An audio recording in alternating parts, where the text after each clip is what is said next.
విజయవాడలో Andhra cricket association general body meeting జరిగింది. ACA నూతన కమిటీ ఏకగ్రీవంగా ఎన్నుకున్నారు. ఏసీఏ అధ్యక్షుడిగా ఎంపీ కేశినేని శివనాథ్, కార్యదర్శిగా ఎంపీ సానా సతీష్ ఎన్నికయ్యారు. మరో 34 మందితో ఏసీఏ నూతన కమిటీని ఎన్నుకున్నారు. రాబోయే 3 ఏళ్ల కాలంలో ఏసీఏ ద్వారా క్రికెట్ అభివృద్ధికి, స్టేడియాల్లో మౌలిక వసతులు కల్పించేందుకు కృషి చేస్తామని ఎంపీ కేశినేని శివనాథ్ చెప్పారు. ఏపీ క్రికెటర్లు అంతర్జాతీయ మ్యాచ్ల్లో, ఐపీఎల్లో ఆడే విధంగా తీర్చిదిద్దుతామన్నారు.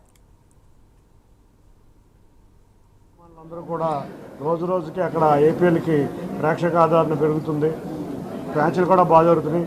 తప్పకుండా రాబోయే 3 సంవత్సరాల కాలంలో మేము ఇక్కడ ఎపెక్స్ గవర్నింగ్ బాడీ కింద అన్ని నిర్ణయాలు జనరల్ బాడీలో ఉన్న ప్రతి ఒక్క సభ్యుడికి ఎటువంటి ఇబ్బంది లేని విధంగా, అంతేకాకుండా అసోసియేషన్ ప్రతిష్ట పెంచే విధంగా కృషి చేస్తామని అందరికీ తెలియజేసుకుంటూ ఈ అవకాశం ఇచ్చిన ఆంధ్ర క్రికెట్ అసోసియేషన్ సభ్యులకి, ముఖ్యంగా మా విష్ణుకుమార్ రాజు గారికి, చైర్మన్గా చేసిన మాథ్యూ ఫెదరర్ గారికి ధన్యవాదాలు తెలుపుకుంటున్నాను. ఇన్ఫ్రాస్ట్రక్చర్ డెవలప్మెంట్లో అన్నిటికన్నా ముఖ్యంగా ఎక్కువ మంది ఇంటర్నేషనల్ ప్లేయర్లుగా ఐపీఎల్లో ఆడే విధంగా కావాల్సిన సపోర్ట్ స్టాఫ్, కోచ్లకి ఇవన్నీ కూడా మేము దగ్గరుండి వాటికి అన్నిటికీ మెరుగైన సౌకర్యాలు కల్పిస్తామని తెలియజేసుకుంటున్నాం. అన్నిటికన్నా ముఖ్యంగా మేము ఏపీఎల్ కూడా కండక్ట్ చేస్తున్నాం. ఈ ఏపీఎల్ కూడా చాలా బ్రహ్మాండంగా జరుగుతుంది. ఐపీఎల్ జరిగిన రీతిలోనే విశాఖపట్నం ఈరోజు 2025-2028కి సంబంధించి ఆంధ్ర క్రికెట్ అసోసియేషన్ ఎన్నికలు జరిగాయి. ఈ ఎన్నికలు అన్నీ ఏకగ్రీవంగా అందరినీ ఎన్నుకోబడ్డాయి.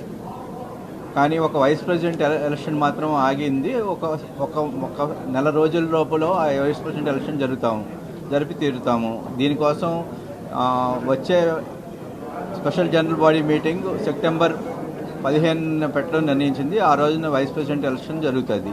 ఇంకా లాస్ట్ 11 నెలలుగా మాకు వచ్చిన అవకాశం, ఈ ప్రస్తుతం ఎపెక్స్ బాడీలో ఉన్న వాళ్ళు విష్ణుకుమార్ రాజు గారు కానీ, ప్రశాంత్ గారు కానీ, మొత్తం అందరికీ కూడా ప్రత్యేక ధన్యవాదాలు. ఈ ఎపెక్స్ బాడీ 11 నెలల్లో చాలా విప్లవాత్మకమైన నిర్ణయాలు తీసుకున్నాం. వైజాగ్ స్టేడియం రెనోవేషన్ దగ్గర నుంచి, ఏపీఎల్ కొత్త టీముల్లో పెట్టడం దగ్గర నుంచి, అదేవిధంగా ప్రతి జిల్లాకి వచ్చే నిధులు 20 లక్షల నుంచి 40 లక్షలు మార్చడం వరకు, అలాగే కొంతమంది ప్లేయర్స్ని ఇంగ్లాండ్ పంపించడం, ఇలా కొన్ని విపులమైన నిర్ణయాలు తీసుకోవడంలో మా ఎపెక్స్ పూర్తిగా సహకరించింది. అదేవిధంగా ఆంధ్ర క్రికెట్ అసోసియేషన్ అంటే ఏ విధమైన గొడవలు లేకుండా చాలా డిసిప్లిన్గా, గవర్నెన్స్గా, వెరీ క్లీన్ గవర్నెన్స్తో జరుగుతుందని, అది ఎప్పటి నుంచో అలాగే జరుగుతుంది, అదే కంటిన్యూ చేస్తామని చెప్పి ఈ పత్రికాముఖంగా విన్నవించుకుంటున్నాం. ఈరోజు 2025-2028కి సంబంధించి